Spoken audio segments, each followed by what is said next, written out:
আজকে ঝাড়গ্রাম গিয়ে আমার সঙ্গে এরকম কি হলো যে আমাকে আজকে হেঁটে হেঁটে ঝাড়গ্রামে ঘুরতে হচ্ছে। সো গাইস, ব্লগটা প্রথম থেকে শুরু করা যাক। আজ সকাল সকাল ঘুম থেকে উঠে আমি যাচ্ছিলাম ঝাড়গ্রাম। আজকে ঝাড়গ্রাম গিয়ে আমার সঙ্গে এরকম অবস্থাটা হবে আমি কোনোদিনও ভাবতে পারিনি। তারপর সেই লেভেলের জঙ্গলের ভিউ দেখতে দেখতে পৌঁছে গেলাম ঝাড়গ্রাম। আর ঝাড়গ্রামে ছিল গাইস একটা হালকার উপরে tuition. A few moments later.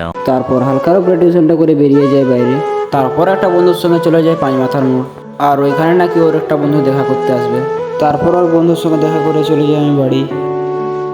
আর বাড়ি এসে আমার হয়ে যায় হালুয়া টাইট, মানে বলে বোঝানোর মতো নেই। তারপর হালকার উপরে ভাতটা খেয়ে চলে যায় জমিনে জল দেওয়ার জন্য। আর আগের দিন যে চারাগুলো ফেলেছিলাম ওগুলোর অবস্থা এখন এইরকম আছে। তারপর বাড়িতে এসে দেখি পশ্চিম দিকে সেই লেভেলের মেঘ ধরেছে। মেঘে দেখে গাইস মিডিল টাইমটা চার্জ দিচ্ছিলাম, তার জন্য ব্লগ করতে পারিনি। তার জন্য বিকাল বিকাল বেরিয়ে গেলাম মাঠের দিকে। মাঠে এসে দেখি খেলা বাদে অন্য কিছু হচ্ছে। औरत का चक्कर बाबू भैया, औरत का चक्कर। हे हरि राम कृष्ण जगन्नाथ। কিছুক্ষণ মস্তি নেওয়ার পর শুরু হয়ে যায় খেলা। ওকে গাইস, আমি এখন খেলা দেখে দেখা হবে নেক্সট ব্লগ। এখনের জন্য বাই বাই।